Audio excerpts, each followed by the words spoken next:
ओळखताय तुम्ही? हा हा ओळखतो हा ओळखतो. हा, काय विषय सर ते रिक्षाचं? तुम्ही बजाज फायनान्स मधून बोलताय ना? हो बजाज फायनान्स बोलतो, बोला. बरं, काय विषय नेमकं त्याचं? त्यांचे 5 लाख रुपये बाकी पडले, त्यांनी त्यांची गाडी कस्टडीमध्ये आणि त्यांचं सेटलमेंट निघलंय फक्त 60,000 मध्ये. 60,000 मध्ये निघले का? हा, पण तरी त्यांना काय म्हणजे त्यांना गोळा होत नाहीये त्यांचं. बरं बरं, त्याच्यासाठी मला रात्री त्यांचा कॉल आलता आपल्या ऑफिसमध्ये. हा हा हा, तर त्यांना मी बोललो, मी पण जरा बाहेर असल्यामुळे मी तुम्हाला आता कॉल केला. रात्री कसं, रात्र पण खूप झालती, म्हणजे जवळजवळ 11च्या आसपास कॉल केलता त्यांनी. बरोबर बरोबर. त्यांची काय परिस्थिती जरा नाजूक आहे, त्यामुळं काय त्यांना काय आजारी पण आहे, आजार पण आहे. पण त्यामुळं आपण त्यांची एक म्हणजे फक्त 10% मध्ये आपण त्यांचं काम केलंय. बरं म्हणजे बरं 5 लाखच्या ऐवजी फक्त 60,000 रुपये मध्ये आपण त्यांचं सेटलमेंट काढून त्यांना आपण बोललेलो की बाबा ते गाडी तुम्ही घेऊन जा म्हणून असं. पण बरं, काय तुम्ही ते कोण मॅनेजर बोलताय का? हो हो हो, मी लीगल ऑफिसर बोलतोय बजाज फायनान्स. लिगल ऑफिसर कल्याण मधूनच का? नाही नाही, मी ठाण्याहून बोलतोय. ठाणे का? बरं ठीक आहे सर, मी काय बोलतोय, बोला ना. ते 60,000 भरायला तयार आहेत, पण सध्याची कशी ते तुम्ही बोलले ना आजार वगैरे आहे, हा तशी हा, कंडिशन असल्यामुळे पहिले म्हणजे कसं रिक्षा ऑटो वगैरे चालवायचे ना ते. बरोबर हा, आहे. त्यामुळे त्यांचं कसं म्हणजे उदरनिर्वाह होत होता, पण आता कसं ते पण नाही आहे. आणि ते बोलतात की एकदम म्हणजे नाही भरू शकत, तर टप्प्याटप्प्याने त्यांना सहकार्य करा ना, टप्प्याटप्प्याने भरतील ते. साहेब कसं असतं माहिती आहे का, ऍक्च्युली सेटलमेंट म्हणजे ना कंपनी काय बोलते टप्प्याटप्प्याने त्यांना ऍक्च्युली 46 वर्ष 46 महिने झाले त्यांचे पैसे आले नाहीत. त्यांना टाइम दिलेला पण त्यांनी काय भरले नाही. ठीक आहे, पण कंपनी काय बोलतं, एकदा समजा सेटलमेंट केली ना तर तुम्हाला एकदाच पैसे भरावे लागतात साहेब. कसं आहे सर ऍक्च्युली त्यांना सहकार्य करण्यासाठी काय केलं माहितीये का, ती गाडी आपल्या दुसऱ्या वेअरहाऊसला लावली आहे, म्हणजे दुसऱ्या एजन्सीच्या खाली. कारण कसं आहे म्हणजे की एकदा ती यार्ड झाली, मग ती समजा ह्यांनी टायमावर पैसे भरले नाही तर ती गाडी ऑप्शन होऊन जाईल, म्हणजे कोणी दुसरी कोणी घेऊन घेईल. म्हणजे त्यामुळं आपण ह्यांची परिस्थिती बघून आपण त्यांना मदत करण्याच्या हेतूने त्यांना आपण काय बोललो की बाबा आपण तुमचं, आणि त्यांनी स्वतःनीच सांगितलेलं मला 50-60 हजार रुपये होतील मला भरायला, आणि तुम्ही तितक्यातच तुम्ही माझं हे काढा.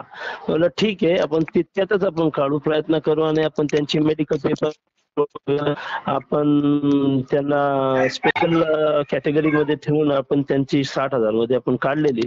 पण आता नेमकं ते काय म्हणतात की बाबा माझे बहिणीचं ऑपरेशन झालं आणि हे ते नाही, अजून काय त्यांचा प्रॉब्लेम होतं म्हणजे हॉस्पिटल वगैरेचं.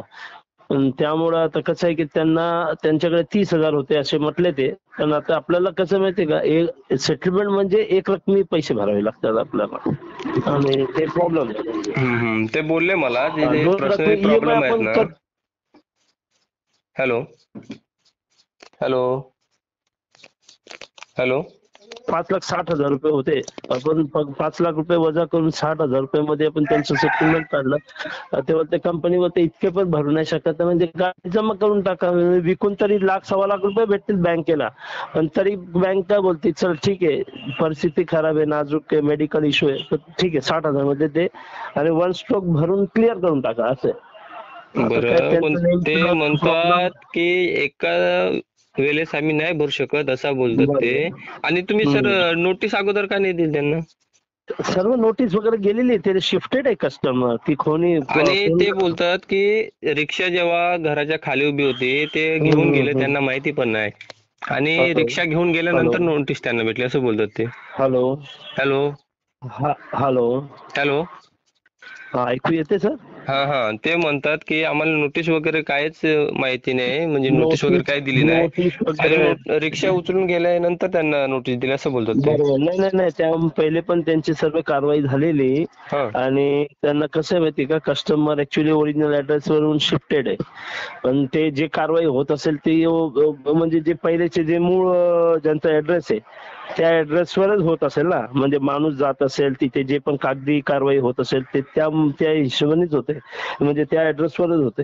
पण आता हे आहेत शिफ्टेड इथून, आता किती वर्ष झाले ते इथे माहित नाही आपल्याला. त्यांनी ठीक आहे, त्यांनी वाचून ठेवली 4 वर्ष, त्यांनी गाडी वाचून ठेवली, नाही तर कधीच ती गाडी कोणीही एक्झिक्युटिव्ह, म्हणजे कसं आहे त्यांनी उचलण्याचं कारण कसं आहे की एक तर 46 महिन्यापासून पैसे भरले नाहीत, आणि दुसरं फिरतच असत. असेल त्यांना. आणि तिथे कसं आहे, ते एजन्सीवाले ते लोक ते उचलतात गाडी असे. बरं बरं, असा विषय काय, ऍड्रेस दुसरा आहे आणि आता दुसऱ्याकडे शिफ्ट झाले का?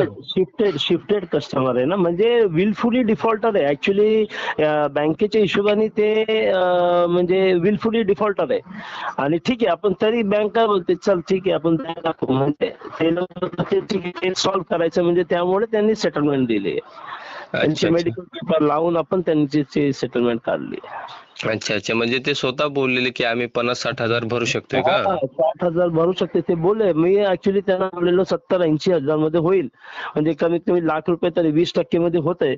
पण तरी ते काय बोललं, नाही मला नाही होणार. म्हणलं तुम्ही 60,000, परंतु माझे मित्र आहेत 10-15 हजार मी घेऊन इथून तिथून करून, माझ्याकडे थोडे पैसे आहेत, हे सर्व करून मी पैसे भरेन, 60,000 पर्यंत काढा.